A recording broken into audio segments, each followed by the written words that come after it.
नमस्कार दोस्तों, स्वागत है आप सभी का हमारे इस YouTube चैनल पंडिताइन चाची में।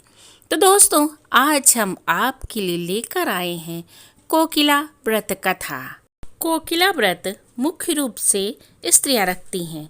इस व्रत का मूल प्रयोजन सौभाग्य में वृद्धि पाने और दाम्पत्य जीवन के सुख को पाने के लिए किया जाता है। विवाहित स्त्रियां और कुंवारी कन्याएं भी इस व्रत को रखती हैं। आषाढ़ मास की पूर्णिमा के दिन कोकिला व्रत भी मनाया जाता है। तो दोस्तों, हम शुरू करते हैं कोकिला व्रत की कथा। कोकिला व्रत की कथा का संबंध भगवान शिव और देवी सती से बताया गया है। इस कथा के अनुसार माता सती भगवान को पाने के लिए एक लंबे समय तक कठोर तपस्या को करके उन्हें फिर से जीवन में पाती हैं। तो दोस्तों, हम शुरू करते हैं कोकिला व्रत कथा, जो कि शिव पुराण में वर्णित बताई जाती है। इस कथा के अनुसार देवी सती ने भगवान को अपने जीवन साथी के रूप में पाया। इस व्रत का प्रारंभ माता पार्वती के पूर्व जन्म के सती रूप से है। देवी सती का जन्म राजा दक्ष की बेटी के रूप में होता है। राजा दक्ष को भगवान शिव से बहुत नफरत होती है, परंतु देवी सती अपने पिता के अनुमति के बिना भगवान शिव से विवाह करती हैं। दक्ष सती को अपने मन से निकाल देते हैं और उसे अपने सभी अधिकारों से वंचित कर देते हैं। राजा दक्ष अपनी पुत्री सती से इतने क्रोधित होते हैं कि उन्हें अपने घर से सदैव के लिए निकाल देते हैं। एक बार की बात है, राजा दक्ष एक यज्ञ का आयोजन करते हैं।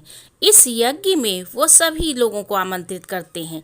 ब्रह्मा, विष्णु व सभी देवी देवताओं को आमंत्रण मिलता है, किंतु भगवान शिव को नहीं बुलाया जाता है। ऐसे में जब सती को इस बात का पता चलता है कि उनके पिता दक्ष ने सभी को बुलाया लेकिन अपनी पुत्री को नहीं, तब सती से ये बात सहन नहीं हो पाती है। सती ने शिव से आज्ञा मांगी कि वे भी अपने पिता के यज्ञ में जाना चाहती हैं। शिव ने सती से कहा कि बिना बुलाए जाना उचित नहीं होगा, फिर चाहे वह अपने पिता का घर ही क्यों न हो।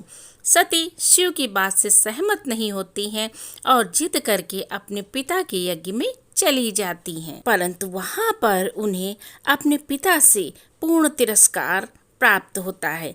दक्ष केवल सती का ही नहीं अपितु भगवान शिव का भी अनादर करते हैं, उन्हें अपशब्द कहते हैं। सती अपने पति के इस अपमान को सह नहीं पाती है और उसी यज्ञ की अग्नि में कूद जाती है। सती अपनी देह का त्याग कर देती है। भगवान शिव को जब सती के बारे में पता चलता है तो वह यज्ञ को नष्ट कर देते हैं और दक्ष के अहंकार का नाश होता है। सती की जिद के कारण प्रजापति के यज्ञ में शामिल होने के कारण वह सती को भी श्राप देते हैं कि हजारों साल तक कोयल बनकर नंदन वन में निवास करेगी। इस कारण से इस व्रत को कोकिला व्रत का नाम प्राप्त होता है, क्योंकि देवी सती ने कोयल बनकर हजारों वर्षों तक भगवान शिव को पुनः पति के रूप में पाने के लिए व्रत किया था और उन्हें इस व्रत के प्रभाव से भगवान शिव पुनः प्राप्त हुए थे। और दोस्तों, कोकिला व्रत के विषय में मान्यता है कि स्त्रियां इस व्रत का पालन करती हैं, उनके जीवन में सभी सुख सुविधाएं आ जाती हैं। उनके परिवार के भीतर उस शक्ति का आगमन होता है जो उन्हें अपने परिवार को जोड़े रखने, हर सुख दुख को सहते हुए आगे बढ़ने की प्रेरणा देता है। इस व्रत को करने से सौंदर्य और रूप की भी प्राप्ति होती है। इस दिन जड़ी बूटियों से स्नान करना उत्तम होता है।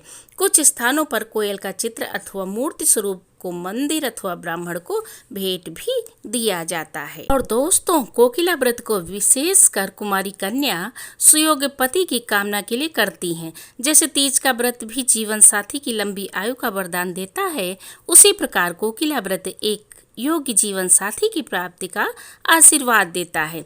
इस व्रत को विधि विधान से करने पर व्यक्ति को मनोवांछित कामनाओं की प्राप्ति होती है। तो बोलो शिव भगवान की जय हो।